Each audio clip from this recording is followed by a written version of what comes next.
I'm Austin Lugo. I'm Andrew Harp. This is With Nothing to Say. Let's talk about Cairo Station. Before we get into this week's film, next week we're going to be watching When a Woman Ascends the Stairs. This is a film apparently I've seen before. I don't remember anything about, but I rated it very highly. So I'm excited to watch it. I mean, I haven't seen it in years, apparently. I'm guessing I saw it when I was in film school because I was on a huge movie kick and I watched a lot of Kurosawa and Ozu, so it must have just slipped in there. But I'm sure when I actually see it, when I start watching the Right, of movie, course. it'll See it with start your coming eyes. back to me. But there's nothing about it particularly that's hitting me at the moment. So I'm excited for this rewatch to see what's going on. But you've never seen any of this stuff before, No, right? no. I'm So aware of it, but yeah. I'm excited. This will be good. But this week we watched the 1 hour and 17-minute film Cairo Station by Yusuf Shaheen. this movie. When I was watching it, I like to think of movies that it reminds me of, since at this point you and I have seen literally thousands of movies. I'm always drawn to movies that are similar to it, that I would pair it with, that kind of like a good wine with a good food.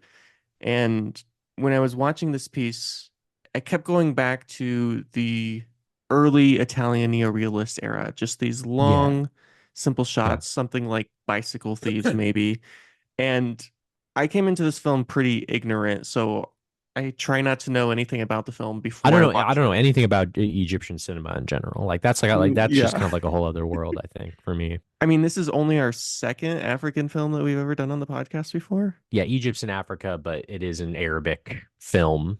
This is probably the first like Arabic film we've Yeah. done, I think. Well, I don't know. We've done Abbas Kiarostami. So we've done like movies from the Middle East. We probably should do them more often because it's a beautiful, incredible region with a very rich ancient history. But yeah. It's definitely one of the areas that has gone ignored, at least on my viewing list. I think if you map the world, right, you can on Letterboxd see the parts of the world that you've Yeah. seen films from. It's And America and Europe. And like maybe like a little bit of Asia, like Japan and maybe a bit of China. maybe a bit of China, but South Korea, Japan, a bit of China, pepper all over Europe, except for maybe like Western Europe primarily, and then yeah. America for me too, right? Like, and then, Oh yeah. but I mean, yeah, like African film was great, South American film was great, Middle Eastern film was great, mainland China movies are great. I need to watch them more often. And this was definitely a reminder just how incredible films from anywhere can be. And It's really going not into that different than anything anywhere else, pretty much. Like, it's great. it's wonderful. Yeah, it's all they pack in like a lot of stuff in the movie short run time. It's crazy that in a movie that's only an hour and 17 minutes long, you have this many well-developed characters. Because going to this piece, I thought it was going to be sort of this Jacques Cousteau sort of thing. Not Cousteau, Tati. Wait, why did you think it was going to be like a Tati? Well, I was thinking that in the sense that it was just going to be a lot of like short stories that all take place in Cairo Station, and we're just Oh, following one character that meets another character, and we kind of go back. And that's how the film starts. I mean, we just meet all these different characters, and they're right. sort of You're introduced wandering to the by. station. Yeah. And you even have this thing where the narrator of this piece is, I've been here a long time, and I've seen all kinds of crazy Yeah, things. he's the newsstand guy, yeah. And so I'm thinking, okay, well, this is a guy who is just going to tell us all about these different things that happen at the station. We're going to see all these different people. And it's all about just all these people coming to the station at Cairo. And we just get these tiny little stories. And there is a bit of that. I mean, the love story between that young woman and that young man whenever they see each other, right? The music Yeah, that's swells to fucking get that big. awesome. Yeah, and that's what I say when I mean like it's got a lot of stuff packed into it, right? They got that like weird kind of background thing going on. They kind of got labor union dispute going on. They got that kind of serial killer-esque kind of story going on, like sexual repression type of story, which is really like that story I don't think has ever gone out of vogue. I think people love to use that kind They of sure type of do. character and that kind of story, like again and again, like movie after movie. Yeah, and it's like at this train station, and these people are like working and stuff. Some romance, there's comedy, but of course it has that Italian neo realism thing going on, and a bit of film noir. Like, there's a Hmm. lot of like really cool shit going on in it.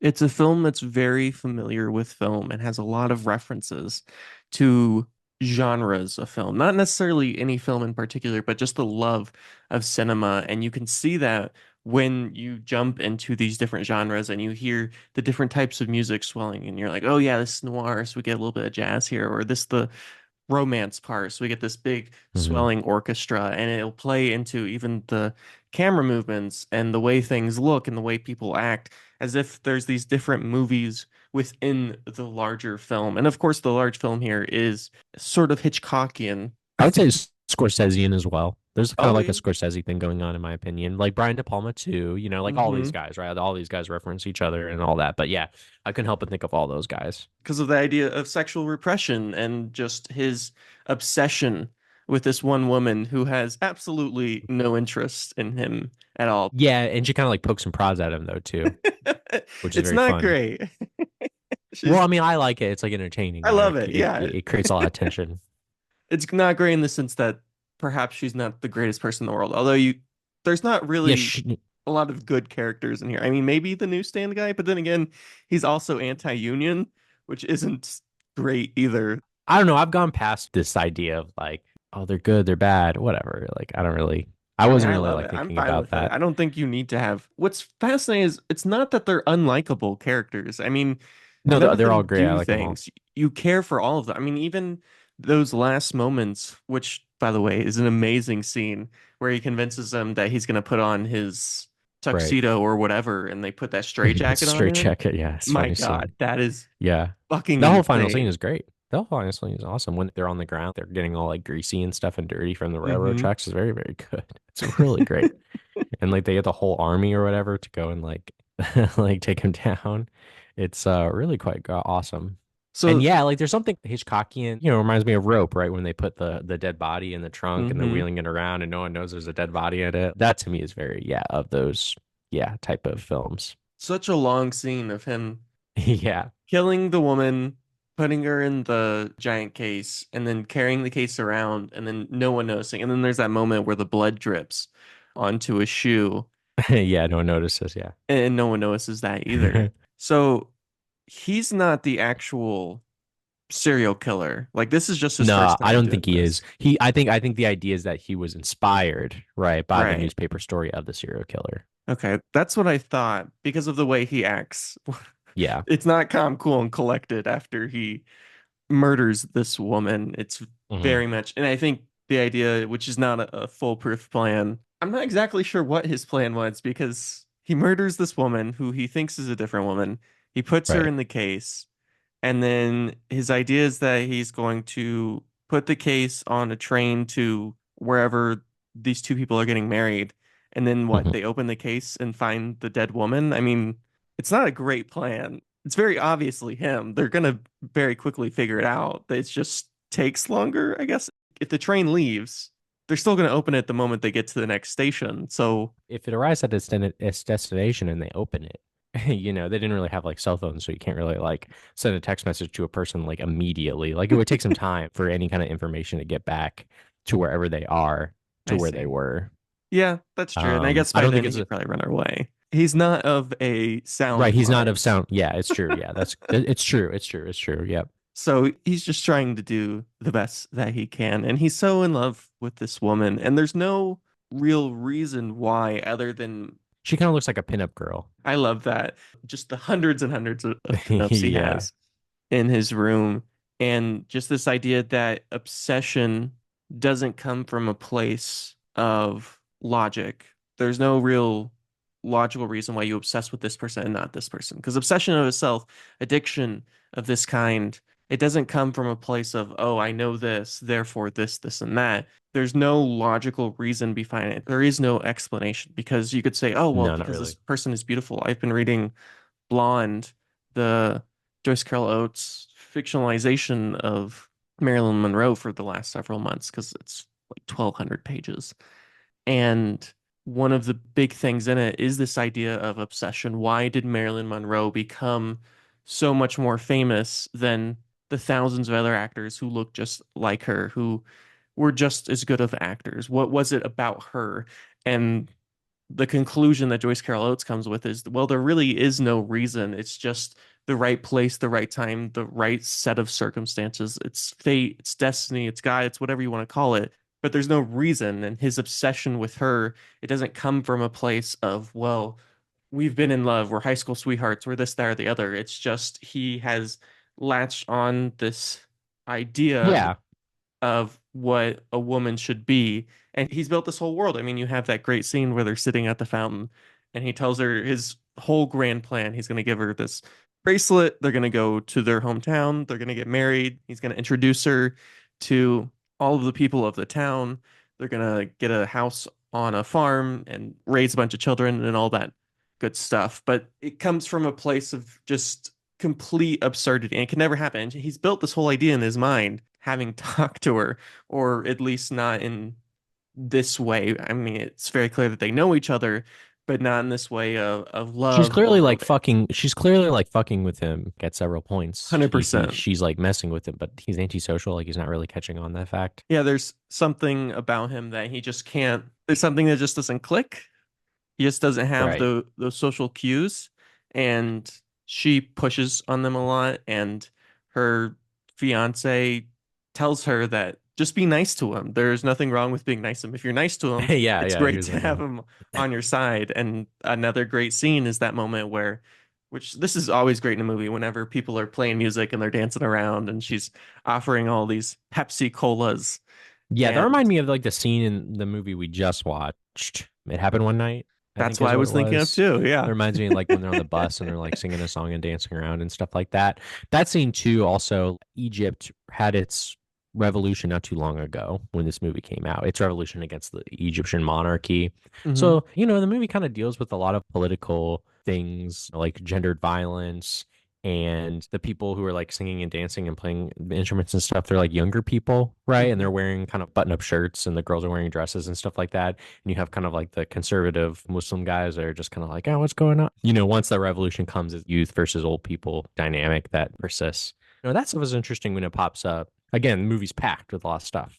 And that's one of the great things about this film. I'm thinking of that moment where she's standing, hiding away because it is illegal for them to sell their sodas either because they don't have a license or they're not officially Yeah, no, I with the think, train station.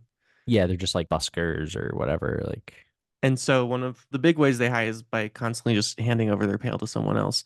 And one of the times they bump into a rally of some women's movement of some kind. They meet like the right, president yeah. That's of what I'm some saying. Yeah, yeah, women's that stuff too movement. is awesome. And there's all of these Yeah. moments in the film. And I don't want to say that they're on the sidelines because I think that's an inaccurate interpretation. It's not as if these things are just pushed to the side and they're not important to the film, but it's more as if they are the salt and pepper of this film. They add a certain flavor to it without taking away the other Yeah. stories that are going on, which is incredible because again, this movie's only an hour and 17 minutes. I don't think this should work because It because evokes, it's such yeah, a short amount of time. yeah, it evokes kind of like a contemporary moment, which for someone who's not as familiar with Egypt, it adds a lot to it for me. Whether or not it's accurate, I guess I'm not sure, but I'm sure it is. Like I'm sure, you know, these are Egyptian people. It was written by an Egyptian person. I agree with you. I like those details a lot. It makes a big difference, I think. Yeah, absolutely. It creates a real sense of just authenticity in this way that when we're following all of these different characters, they all feel real. They feel lived in. They don't feel as if they're characters in a movie, but rather we are in an actual place. It definitely takes some of the early documentary style things, especially in those early shots when we see the Cairo station itself and we're first following people around. There's this documentarian type of filmmaking in which it just feels like we're flies on the wall and we're watching these people live their lives. And none of these people feel like they're characters who have been written scenes for the movie and don't exist outside of this. They all feel like real people who we just happen to be catching at any particular moment. And I think part of that is all these different things going on simultaneously. Things like the union movement. I mean, that's a big part of this movie and a very exciting part of this movie, but it never overwhelms the perhaps arguably main plot point of the murder of the sex crazed murderer, as pointed out at the very beginning of the movie. Like, this is what the movie is actually about. And yet, they all intertwine with each other and mix with each other and work perfectly. And it never feels that we're taking away, like, oh, this scene is a tangent to that scene. They all feel as if they're part of the movie and they're necessary to the movie. I mean, I couldn't think of a single moment in this movie you're like, well, I think you should cut that, or I think we needed a little more of that. I, it's somehow the perfect length despite all Yeah. the things going on, and it also being a rarely short movie. I mean, I keep harping on the point of how short this film is because it just goes by like that. I mean, Yeah, yeah, and then you're again, it sitting just down, yeah. start the movie, and then Yeah. suddenly the movie's over, and all these things have happened though. So it's not as if you don't feel like as if there's enough time for anything to go on. I think there's plenty of time for everything to go on, and that's the incredible part of it is this way of manipulating time where everything just feels like it happens for just the right amount.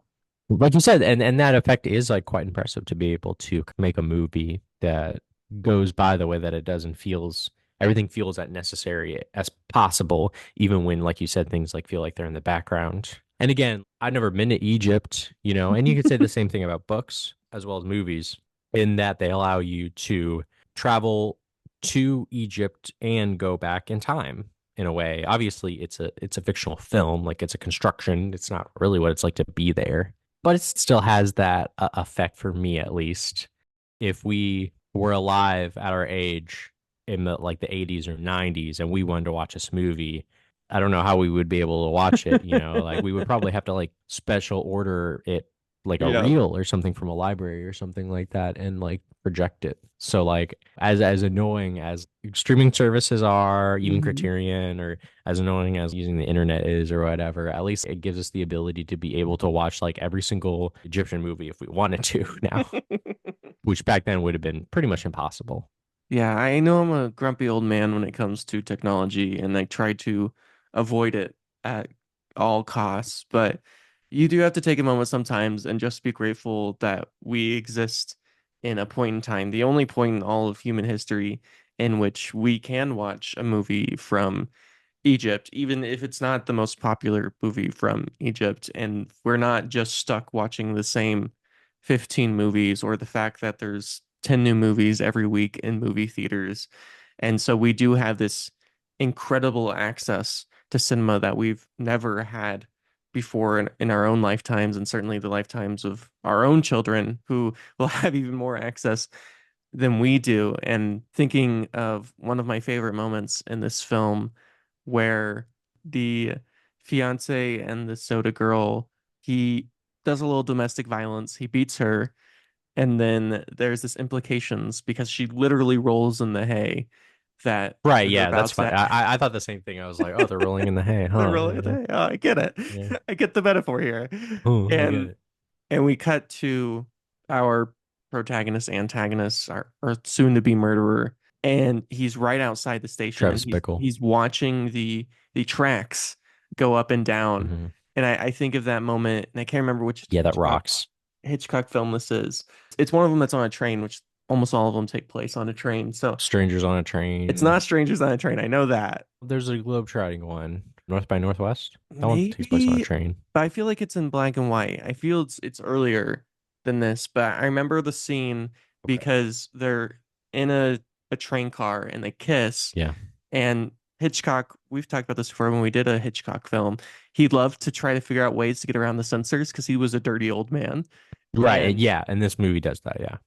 and this Hmm. movie does that too. But what's done in this Hitchcock film is they're kissing in the train, and then we cut to a train going into a tunnel. That's the end of North by Northwest. It's the end of North by Northwest. Okay. So No, I know exactly what you're talking about. yeah, yeah, you know exactly right. And of course it's the same intentions as here. And I argue that that is much more interesting than showing us, even if it's not that graphic, just two people kissing and making love. I'm much more interested in the idea of, well, how do we get around these censors? And that's one of the reasons that I love this moment in cinema is because yeah, it sucks that you have to compete with in American cinema, not as much in Egyptian cinema, but clearly to a certain degree too, with the Catholic Church, who basically controls all of cinema and controls what can and can be said on screen. And so you have to figure out ways to tell these violent stories that is Hmm. still approved by them, where in today's day and age, you don't really have those limits. I mean, there are certain limits if you want to release in theater, but even that, I mean, there's very little you can't do on a screen other than maybe some very extremely graphic things. But 99% of it you can do now. And if you can't do it in a theater, you can still release it in other formats where you didn't have that luxury then. And I think that forced more creativity. The idea that creativity comes from, it's not restraints, but it's the idea that we are at our most creative when we're forced into a box. It's not thinking outside of the box. It's when we've been put in this place where we have to figure out how we get around Hmm. this. And moments like that in Cairo Station, where you see the suggestion of sex through the up and down of the train tracks rather than Right. And the rolling in the hay in the image, rolling in the like that hay kind and of all that stuff. Yeah. stuff. That stuff is fun for me, even though for the most part, I don't really care for censorship, even self-censorship. I am glad that Hitchcock was alive when he was, because obviously he ended up making those movies when he did, and they are undisputably iconic. But Brian De Palma, of course, ripped off Sure. Hitchcock a lot, and those Hmm. movies are about as effective and even more violent and more sexual and more Hmm. nudity. But yeah, I agree with you. But I'm glad Brian De Palma was alive when he was to create the movies that he did, because No. they're masterpieces. And same thing with Yusuf. And I believe that this is probably one of the more famous Egyptian movies. On Letterboxd, if you look, it's like the most popular one. If you like Hmm. categorize it by country, by Egypt, I'm assuming this is like one of those things where it's like if you go to Egypt, this is like a movie that is brought up a lot, or Yeah. maybe they play it in school or some shit like that. It's not It's still pretty terribly. violent. That's true. There's a lot of violence. Yeah, he like stabs that woman and then he like throws her in the crate. I mean, that's a pretty violent image. And then like when they open the crate and she's in there and she's like all fucked up, that's another really powerful kind of violent image. And again, the image at the end when they're like fighting and when they're going on the train and stuff and he's getting really nasty, he becomes crazy. Oh my God, that moment where there's some guy who's seemingly hiding on the train or just trying to hitch a ride, Yeah, and you hear the moaning from the yeah. case, and then you see the He's hand like, oh, break out, and you see like the blood from the hand. That has this almost iconic zombie-like moment that just yeah, looks incredible, and you love it. And you don't it's expect it sick. because you assume that she is dead. Right. And it's like, oh, she's alive. Oh. It's like, oh, she's alive, but it doesn't matter because she still dies almost Right. immediately upon Yeah, opening it. I like that moment too, because that's another great detail. Like that guy hitching the ride, I feel like that guy is given a lot of screen time, even though he doesn't say anything. And he kind of has like this performance when he sees the woman in the crate. He kind of has this almost like look on his face about whether or not he should say anything because he doesn't want to get in trouble for Yeah. trying to stow away on the train. That's awesome, man. It's a great moment of allowing us, the viewer, to live in that world and to honestly think, well, do we say something? Because she's probably already Yeah, dead. So do we just ignore it and pretend yeah. not to, or do we do the right thing? And of course, he ends up doing the right He thing in does the this right thing. moment, Yeah. which Yeah, is because great. but yeah, like that scene ends and you don't know whether or not he did the right thing and said anything or not and alerted people the fact that she died. And then it adds that other layer to it too after he lets them know the murder of her collides with the union issue. You kind of see it coming, and I saw it coming, and I'm sure you did too, where they try to pin it on Farid Chaki character, Hmm. the really big guy, which by the way, this actor, if you look on Wikipedia, the guy who plays the guy Big who's trying to guy. get the union, right? The Yeah. boyfriend. It says he acted in 351 films, Holy 27 shit. plays, and 17 TV shows. Like Goddamn. this guy, this is another guy where it's like, you click on him on Letterboxd and you see all of his credits and you're just like, oh wow, it's like another world. I can't even like fathom it. And I've only seen one. Yeah, like that collision where they try to pin it on him that he killed her. It suddenly becomes like very convenient to try to like take him down. But it's also interesting how it sort of immediately falls by the wayside and people don't believe it. I am a huge labor union movement movie fan, and we've been doing a lot of that lately for some Yeah, we reason. did like Madawan. We did Madawan not too long ago. And I will say, like, the labor stuff in this, it's a big part of the movie, but you could argue that it's maybe a little bit incidental. It sort of like goes in turn with what we were talking about with the feminist movement and the progressive movement and all these, and the kind of like this, sexual liberation movement, right? Like all these Mhm. things are kind of like colliding with each other.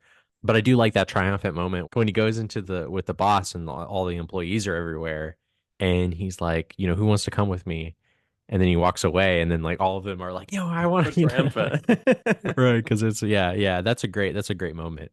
That's a wonderful moment. And the moment I was thinking of earlier was when our murderer realizes that he murdered the wrong woman, or rather, right before that, and he's in his home and he thinks he's murdered the right woman, and he has this delusional idea of, oh, he's going to take her to his hometown and all this. And he stabs the photo, and then you see the cat, and there's this great scene, horrific scene perhaps, where Yeah. he Yeah. tries and murders this cat, which, by the way, this cat or the doll that they have whenever they shoot to the close-ups just has like the world's biggest eyes, and it's so cute and Yeah, so adorable, it's cool. and he's just enacting this violence, and he's perhaps even reliving to a certain degree his aggression, and this almost feels more violent than the murder itself because there's a lot of planning for the murder, there's a lot of thinking about the murder, but the actual murder itself happens almost incidentally. I mean, she just walks into the place, stab Yeah. stab, done. There's so much more in all the stuff, and I think this is why I think of Hitchcock when I think of this film, is because Hitchcock too Yeah. and almost all of his stuff, the murder itself is almost secondary to the planning and the execution of all the stuff that surround the Yeah. murder. And that's exactly what's happening here, where the murder is just like stab, stab, stab, dead. I mean, it's so quick that he doesn't even realize that he's murdered the wrong woman until almost the very end of the movie. And even then, he is still of two minds, where he's like, "Well, yeah, we'll go off and we'll run away," until she's still even at this point, and she's the only one that doesn't know. There is a bit of dramatic irony here where literally everyone at the station except her knows that he is the murderer. And she still prods at him. She still pokes at him, which releases this fury and this anger and this sexual repression. And as you pointed out earlier, that Yeah. incredible final scene where he just goes completely berserk and they're running through the station. Yeah. It's wonderful and scary and horrifying. You were talking about North by Northwest. I forgot that that movie, I'm remembering that that movie is all about a guy who gets accused of murdering someone, right? Hmm. And that just sort of shows up right in Cairo Station. It's like a blip. Yeah, no, Hitchcock is like, his DNA is like all over the movie. And again, like kind of going back to our murderer, which I'm now realizing now that I'm looking at it right now, actually, the guy who plays him is Shaheen, the director. Yeah, I didn't really register Oh, that till really? just I now. didn't know Yeah, that. he does a good job. He's not He really an does a great actor. I job. mean, it looks like he's acted in like 17 movies, but he's really good in it. He probably was just like, yeah, I'll do it. I'll do the murderer character. He does a good job at playing this kind of downtrodden guy, and yeah, I think he does it impressively. He always has like this look on his face too, this kind of like empty kind of look that I think accentuates the fact that he's not all there. Yeah, that performance is like particularly good for a guy who isn't necessarily known for his acting, I guess. Yeah, I'm quite impressed. I mean, acting in your own films is always challenging, and to give a performance like that, which I think is a very hard performance to do well, because when the movie ends, when that straitjacket is put on him, you still feel bad for him. You're sad, even though you watch this man murder a man and Hmm. he's caused a lot of violence and he's chased. There's no triumph in that last moment. There's no, oh, we caught the murderer, we've done it. There's this intense sadness that Yeah, it sucks. this is just a guy who wanted happiness and couldn't find it. And I think that is a very hard thing to portray well, because you're on this very fine line where on the one end, he's kind of crazy and psychotic and evil, but on the other end, he is a human being who is trying to do the best for himself, and he thinks this is the only way that he's ever going to be happy. And so when he's caught in this complete delusion and they carry him away, and you have that shot pulling back as they carry him through this giant crowd and he kind of becomes Mhm. invisible, it's haunting and it sticks with you, and you hope the best for him, even though like there's no reason you should, because you know he's a murderer, you watched him murder someone, you know he's a violent guy, you know he has a sexual repression, and you know he was about to do it again. And so you have this really weird feeling at the end where one end you're rooting for them because you have that great moment where that guy's crawling under the train station and they grab the knife. I mean, he grabs it by the metal of the knife and stops the stabbing. And it's triumphant, but at the same time, it's so sad and miserable. And you have these feelings mixing all at the same time. So it is a great way to capture just the raw and opposing emotions that are human nature. Yeah, I don't even think like they really have like any like music playing or anything like that. Like everybody kind of like feels bad for him throughout the movie. Like there are some people that like make fun of him or shit on him, but then you have like a lot of people that are like genuinely nice to him and support him and like want him to be treated well. It's not like a misery fest against No. this character in which everyone like did him wrong. Everyone is like, being shitty to him. It's just that he didn't get what he wanted, which was this woman, which he couldn't fathom. He couldn't handle it. And so that makes the whole thing like quite tragic because it really didn't need to like go the way that it did. And everyone is just traumatized. And I think of that great shot where he's buying the knife, and there's all those Hmm. knives in the foreground, and there's that knife right above him, giving this foreshadowing that he is going to create his own doom, or he is his own Right. demise. And that's, of course, what we see in the end, because it is some people are being terrible and awful to him and jerks, but then there's a lot of people who are trying to help him and trying to make Hmm. his life better. I mean, his story within Cairo Station starts with someone lifting him up and giving him a job and giving him Right. purpose and a reason. And there's all kinds of people that, and then you see this back and forth of people make fun of him and then other people defending him. They're like, hey, he's just trying to do his best here. And so when you get to that end where he didn't get the thing that he wants, you too are almost part of the film, as if you are partly to blame, as if your own apathy as the viewer is tragedy in and of itself because you couldn't stop them, because you allowed these things to happen just like everyone else did, just like everyone else allowed the mean things, even if they did try to fight back, but perhaps it wasn't enough. Perhaps at the end of the day, there was nothing that they could do, that he was always going to be this person. Yeah, I don't know. I don't know if I necessarily feel that way about it, about him always going to be this way. And you could also say it's like a sickness of society. That's not to say that people don't have desires to hurt people and they're repressing it. Obviously, that's a bad thing. You can't hurt people. But again, that's why the movie's so good, right? Like there's that aspect where that character, that distinct character, it doing its thing. And then you also have like the society and the world and the country also changing, different things going on, different social movements changing the conversation about things like sex and women and feminism and work. It kind of reminds me of Taxi Driver a little bit. That guy's like a weird, socially adept guy Yeah. and he doesn't know how to like really like talk to people and he's sort of disenchanted with the city and the way things are going and politics and things like that. There's a lot of movies like that. Mhm. That's the thing about like that character, like as we discussed. There's a lot of movies like that that reminds me of that character. Kind of Brian De Palma movies too, even though I can't really like think of one off the top of my head. Downtrodden, fucked up character who is Mhm. just on his own path, even if people help him or not. Like even Travis Bickle, like not everyone was terrible to him, right? But he just Yeah. he couldn't hang. And I think what to me creates this idea of foreboding doom, which is interesting because at the very beginning of the movie, he helps this guy, and then you see him, the old man, go to his house, and you see all these pinups at the very beginning of the film. And he's like, you will never believe the terrible thing that happened. And then we don't get into that until at least halfway into the movie. You almost forget that this foreboding, foreshadowing has occurred, Yeah. which creates this really weird sense because then you start thinking back, you're like, oh yeah, I do remember that. And he is acting kind of weird when certain things are happening, but he's not acting that weird.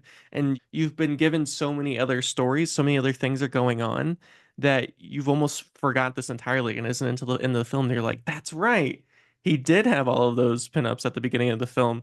This has been here Right. the whole time, sort of working its way under everything. And I don't think he was always going to murder her, or I hope not. But you can see all of the signs. And I mean, from the Right. very Yeah. beginning, he talks about the murders. And so it's always there, right? The idea Yeah. that violence and murder is so common in our world, especially now, that we have children that just talk about it and sell newspapers about it. And it's secondary to thing. And you could perhaps argue that our murderer isn't socially inept, but rather the rest of the world is, because they can accept murder just so lightly, that murder is just something that happens. That's just news. It's just something that you sell on the street instead of Yeah. it being this horrific thing, which is it is. I mean, you turn on the nightly news in any town in the country, and one of the top stories is going to be about a murder or a shooting or something of that nature. Or you go into Yeah. Netflix and there's 10,000, right? We've sensationalized this idea of a criminal. And I think the series Mindhunter does a great job of exploring the idea of how we have turned murderers into these pseudo celebrities, especially in the modern day. And it's this really toxic relationship where we are so fascinated by the cruelest parts of human nature that it's almost celebrated in this weird way. And he's the only one that can see past it, so can see how terrible that is. Of course, he ends up doing it himself. But I think when he has that straitjacket on, there is sort of that realization that I did this terrible thing and I should be punished for it. And you know that he's going to be Yeah. punished. I mean, going to the asylum in the 1950s, not a great thing to do It's in fucking any over. part of Yeah. the world. It's worse than prison. It probably is, yeah. And again, this movie is so fucking cool. It has all this stuff going on. It's crazy that they were able to accomplish all these different perspectives and like socio-political conversations that were going on at the time. He's able to kind of like stuff everything into it and still make like a great movie that's really entertaining, intense, and just well made and well directed. You know, it's just kind of crazy that he was able to do that, all things considered. And I'm not trying to be condescending to, I'm not trying to say like, oh, this guy from the Middle East was able to make a good movie. It just goes to show you that, when I haven't seen like every Hitchcock film, but there are some Hitchcock movies that are about as good as this one. It has the same effect, it has the same type of things going on in it. In fact, this movie even more concerned with like social issues and politics more upfrontly than maybe a Hitchcock movie would be. Well, that just puts us up at about an hour. I'll start with my final thoughts on this one because I think you went first last week.